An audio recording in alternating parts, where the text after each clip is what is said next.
Previous year question GK के यानी कि जनरल नॉलेज के, ठीक है, अपनी डीएसएसबी एग्ज़ाम के लिए। क्योंकि मैंने आपको पहले ही कहा था कि जनरल नॉलेज के जो क्वेश्चन है उसको हम करते रहेंगे, जो भी ऑनलाइन एग्ज़ाम में पूछे जाते हैं। ऑनलाइन एग्ज़ाम जैसे एसएससी हो गया, एसएससी में भी जो है अलग अलग चीज़ें चलती, फिर सीजीएल है, एसएससी जीडी है, सीएचएसएल है, जेई है, इसमें अलग अलग तरीके के एग्ज़ाम आती है, तो उसमें जो है जीएस पूछी जाती है और यही ज़्यादातर क्वेश्चन हमारे दिल्ली वाले एग्ज़ाम में जो है रिपीट होते हैं। तो वो क्वेश्चंस जो है हम आज करने वाले हैं जो कि पूछे गए हैं वहाँ पे। ओके, तो इंपॉर्टेंट क्वेश्चन है यहाँ से। चलिए शुरू करते हैं। फर्स्ट क्वेश्चन देखिए, पंजाब में निम्नलिखित में से कौन सा त्योहार खालसा पंथ के गठन के उपलक्ष्य में मनाया जाता है? खालसा पंथ के गठन के उपलक्ष्य में मनाया जाता है कौन सा त्योहार? बैसाखी। राइट आंसर क्या हो जाएगा इसका? बैसाखी। नेक्स्ट देखिए, जून 2022 में केंद्रीय प्रत्यक्ष कर बोर्ड यानी कि central board of direct taxes, इसके नए अध्यक्ष के रूप में किसे नियुक्त किया गया है? तो अभी भी अगर प्रेजेंट में भी बात करें हम 2024 में भी कौन है नए अध्यक्ष इसके, मतलब सीबीडीटी के जो अध्यक्ष हैं वो कौन है? नितिन गुप्ता है। ओके, चलिए अगला क्वेश्चन देखिए, भारत के निम्नलिखित राष्ट्रपतियों में से कौन योजना आयोग के उपाध्यक्ष भी थे? तो इनमें से कौन से राष्ट्रपति हैं जो योजना आयोग के क्या रहे? उपाध्यक्ष भी रहे। तो आपको पता है 2012 से लेकर 2017 तक प्रणब मुखर्जी क्या रहे थे? भारत के राष्ट्रपति रहे थे। और जो योजना आयोग है ये 2014 में जो था ख़त्म होके फिर बाद में जो है ये बना था, नीति आयोग बना था।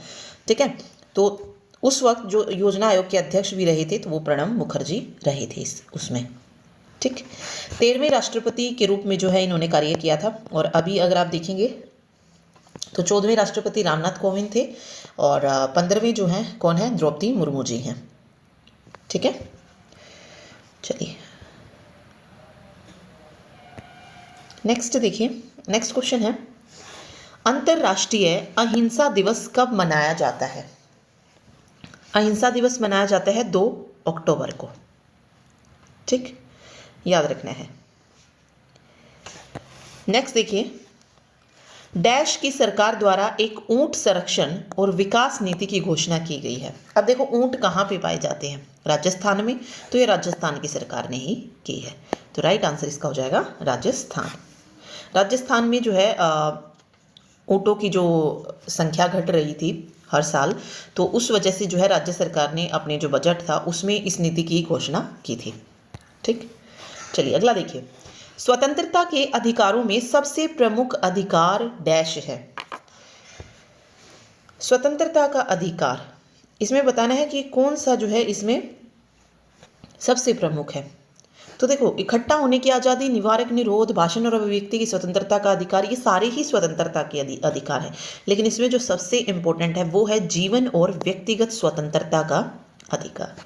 ठीक है, सब उसके बाद आता है कि जो स्वतंत्रता का अधिकार है ये किस आर्टिकल से लेकर कब तक है? तो देखो 14 से लेकर 18 तक जो है वो क्या है? समानता का अधिकार है या क्षमता का अधिकार है। ठीक है, और 19 से लेकर अनुच्छेद 22 तक क्या है? स्वतंत्रता का अधिकार है। आगे फिर शोषण का विरोध है 23 और 24 में। तो ये स्वतंत्रता का अधिकार इसमें आता है। ठीक है, और इसमें भी देखो फिर अलग अलग इसमें आते हैं। तो जीवन और व्यक्तिगत स्वतंत्रता का अधिकार ये किस आर्टिकल में है? ये याद रखना आपको, ये आर्टिकल 21 में है और यही जो है सबसे प्रमुख अधिकार हो जाएगा यहाँ पे। ठीक है, 21A भी आपको याद रखना है। 21A में क्या है? जो प्रारंभिक शिक्षा है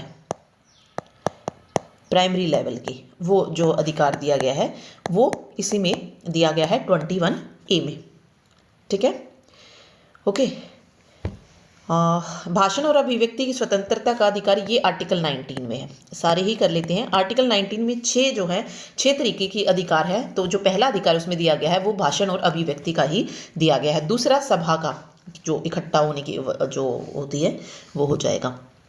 ठीक है, संगठन बनाने का अधिकार है, आंदोलन करने का अधिकार है, निवास स्थान से रिलेटेड है, पेशे से रिलेटेड जो स्वतंत्रता का अधिकार है वो भी है। ठीक, तो ये याद रखना है। जीवन और व्यक्तिगत स्वतंत्रता का अधिकार आर्टिकल 21 में आता है, और यही जो है स्वतंत्रता के अधिकारों में सबसे प्रमुख अधिकार है।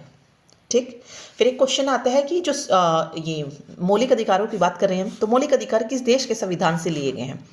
तो ये लिए गए हैं संयुक्त अमेरिका के संविधान से, संयुक्त राज्य अमेरिका के, यूएसए के जो है संविधान से ये चीज़ें ली गई हैं। ठीक है, याद रखिएगा। चलिए अगला क्वेश्चन देखिए। नेक्स्ट क्वेश्चन है, निम्नलिखित में से किसे भारतीय शास्त्रीय संगीत में सरोद सम्राट के नाम से जाना जाता है? सरोद सम्राट किसको कहा जाता है? ये कहा जाता है अमजद अली खान को। ठीक है, अमजद अली खान, आपको इसमें नाम याद रखना है अमजद अली खान का। ठीक है, सरोद सम्राट मतलब सरोद वादन से ये रिलेटेड है। इन्हें जो है 2001 में भारत का जो दूसरा सर्वोच्च नागरिक सम्मान है, कौन सा है दूसरा सर्वोच्च नागरिक सम्मान? पद्म विभूषण। और पहले नंबर पे कौन सा आता है? भारत रत्न आता है। तो पद्म विभूषण से जो इन्हें सम्मानित किया गया था 2001 में। ठीक है, ओके, चलिए अगला देखते हैं। देखिए अगला क्वेश्चन है, कार्य की इकाई क्या है? इसमें बोला गया किए गए कार्य की इकाई। तो यहाँ पे कार्य मतलब अगर इंग्लिश में हम देखेंगे तो क्या होता है? वर्क। वर्क की एसआई यूनिट पूछी है, क्या होगी? तो क्या हो जाएगी वर्क की एसआई यूनिट?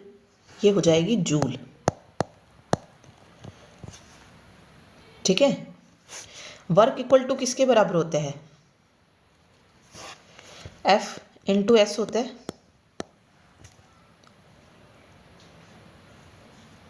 ठीक, ओके। एफ से क्या बनता है? एफ से बनता है फोर्स यानी कि बल, और एस से क्या बनता है?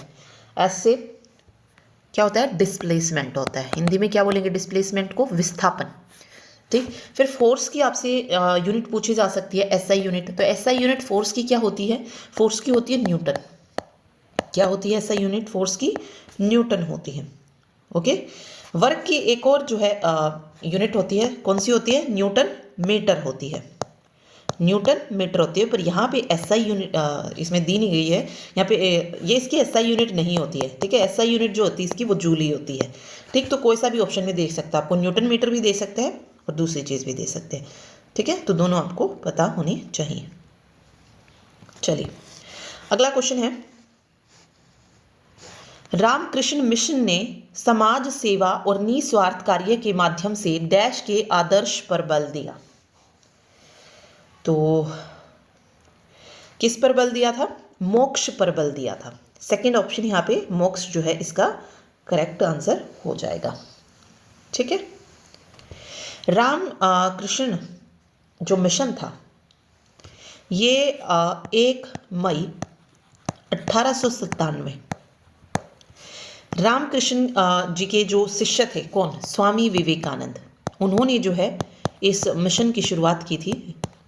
ठीक है, रामकृष्ण परमहंस मिशन। ठीक है, तो स्वामी विवेकानंद इन्होंने जो है इस मिशन की शुरुआत की थी और निस्वार्थ कार्य के माध्यम से किसके आदर्श पर बल दिया था? तो मोक्ष के आदर्श पर जो था बल दिया था। ओके, चलिए अगला क्वेश्चन देखिए। नेक्स्ट है, गोल्जी काय में परिपक्व भाग डैश होता है। क्या पूछा इसने? गोल्जी काय में या गोल्जी उपकरण कह लो, इसमें जो परिपक्व भाग होता है वो क्या होता है? तो राइट आंसर हो जाएगा उत्तर। ठीक है, गोल्जी काय क्या होता है? Golgi apparatus. एपरेटस में इसका मैच्योरिंग फेस पूछा है, क्या होता है मैच्योरिंग फेस क्वेश्चन में, ये इसकी इंग्लिश हो जाएगी। ठीक है, तो इसमें जो इसका मैच्योरिंग फेस होता है वो क्या होता है? उत्तल होता है। उत्तल को क्या बोलते हैं? कनकेव बोलते हैं। ठीक, तो याद रखना है करेक्ट आंसर कनकेव। ठीक है, कनकेव और trans face of Golgi is maturing face which produce Golgian vesicles. ठीक है, चलिए